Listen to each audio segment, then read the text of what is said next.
La espada larga es de las armas más emblemáticas de la saga. En el primer juego, originalmente era una gran espada con una apariencia delgada, pero en la segunda generación oficialmente fue bautizada como espada larga. Es básicamente una katana, y aunque últimamente en internet está de moda criticarla, lo cierto es que en los nichos de Monster Hunter lleva bastante tiempo con mala fama, pero aquí no estamos para eso, así que mejor te diré por qué la espada larga es el arma más rota de Monster Hunter. Número 1. Es un arma ligera, lo cual siempre significa una excelente velocidad, otorgando un tiempo y velocidad para esquivar. Tiene un gran alcance, por lo que es ideal para atacar a medias distancias. Los combos sencillos como las estocadas son excelentes para atacar a puntos débiles o romper partes. Número 2. Tiene un buen daño. Generalmente las armas ligeras suelen sacrificar poder por velocidad, pero la espada larga tiene el perfecto equilibrio, lo mejor de dos mundos. También es fácil de buildear, no requiere de habilidades complementarias como otras armas. Un ejemplo de ello sería la artillería para las lanzapistolas, o habilidades para mitigar el gasto de resistencia para las duales. Con la LS simplemente aumenta el daño y la afinidad, y con ello serás implacable.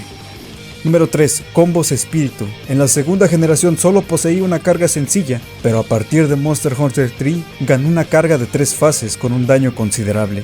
Este nuevo movimiento fue el punto de inflexión, porque a partir de ahora, esta arma llevará las cosas a otro nivel.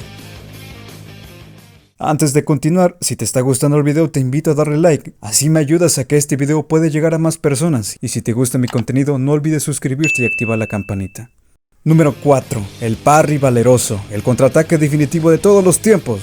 Al final de la cuarta generación, específicamente en Double Cross, esta arma obtendría un parry al equiparse el arte valeroso, y qué más decir, se volvió extremadamente buena, pero daría inicio al terrible hate que tendría esta arma en la próxima gran entrega. Número 5. Tajo clarividente de la quinta generación, los movimientos que consolidaron a la espada larga.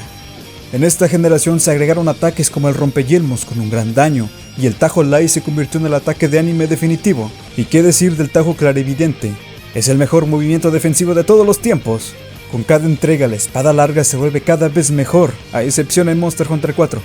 Ahí solo existen dos armas. Tiene una ofensiva y defensiva muy competentes, por lo que ha desplazado muchas armas en cuanto a desempeño en las cacerías. Capcom, en serio, nadie se quejaría si la SNS obtuviera un contraataque. Solo digo, si quieres escuchar lo que tengo que decirte sobre la espada corta, aquí te adjunto un video. Y volviendo al tema. Número 6. Sí, considero injusto que la tachen de arma para novatos, haciendo la vista gorda a que muchos de los cazadores alguna vez lo fueron. Además, no es la única arma que interrumpe combos. El martillo, la lanzapistola o las ballestas también pueden ser incluso más molestas. Todo depende de ti como jugador, de considerar que tus compañeros también quieren pasarla bien.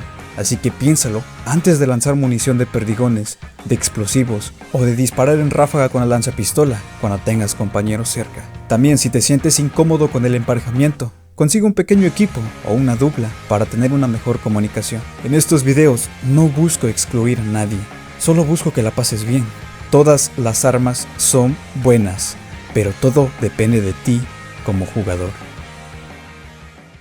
Y bueno, aquí estamos, otra vez hablando de un arma. ¿Alguna vez te sentiste excluido por usar la espada larga? ¿O quizás te han hecho creer que no eres un buen cazador por portarla? Deja esas cosas de lado. La mayoría de esos comentarios vienen de gente que se ha dejado llevar por la comunidad. Sí, es un arma demasiado buena, pero ¿qué hay de malo en eso? ¿Qué hay de malo en divertirse con un arma que genuinamente te hace feliz y que realmente te apasiona, tanto por diseño como todo lo que te puede ofrecer? ¿Qué hay de malo en sentirte como uno de tus héroes favoritos? Vergil, el prota de Ninja Blade, de Sekiro. Usa el arma con el que te sientas más cómodo. Malos comentarios siempre habrán, a veces por internautas del internet y otras más frecuentes por parte de la gente que te rodea. Si tú te sientes cómodo con lo que haces, ya sea cantar, bailar, pintar o tocar algún instrumento, nunca pares de hacerlo y continúa mejorando todos los días. He visto cómo las personas han dejado de hacer lo que más les gustaba por otras cosas que les ha impuesto la presión social y han perdido ese brillo en sus ojos. No permitas eso. No permitas que nadie te obligue a dejar de hacer lo que más te apasiona. Vales oro